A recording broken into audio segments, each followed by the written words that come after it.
In the scorched hills of Michoacán, 1966, a boy named Nemesio Ruben Oseguera Cervantes is born into dirt-poor poverty.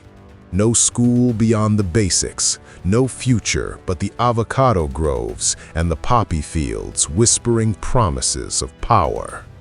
They called him El Mencho, a nickname that would one day echo like a death sentence across two countries. The 1980s, desperate for something more, he slips across the border, undocumented, invisible, into the neon underbelly of California. But opportunity turns to chains, heroin, deals in dark bars, arrests, a 1994 conviction for conspiracy to distribute.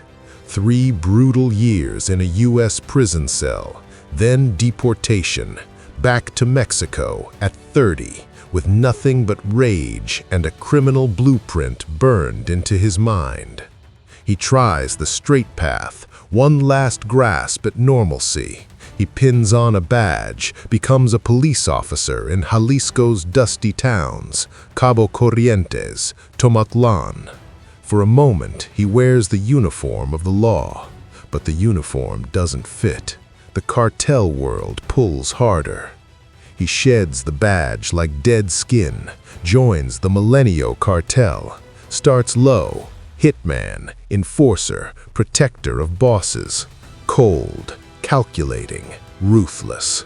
He climbs through blood, protecting kingpins, betraying allies, surviving fractures that tear syndicates apart. By 2010, the old order crumbles. El Mencho doesn't wait for permission. He seizes the chaos, co-founds the Jalisco New Generation Cartel, CJNG. What begins as a splinter becomes a monster. Military-grade weapons, drones dropping bombs, public executions broadcast for terror. Fentanyl floods the veins of America. Billions pour in, bodies pile up. He vanishes into the mountains. Kidney disease gnaws at him, but fear keeps him alive. A $15 million U.S. bounty.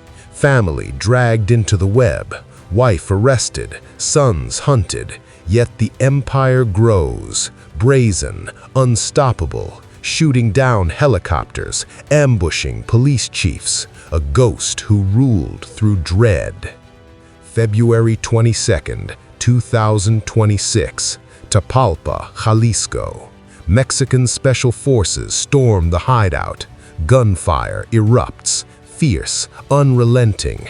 El Mencho fights to the end, wounded, bleeding, airlifted toward Mexico City, but the Kingpin's heart stops mid-flight. At 59, the man who rose from avocado fields to command one of history's most savage empires is gone. His death ignites inferno. Cities burn, roads choke with fire, soldiers fall in revenge. A power vacuum yawns wide. El Mencho didn't just traffic drugs, he trafficked fear. And in Mexico's endless war, fear is the deadliest currency of all.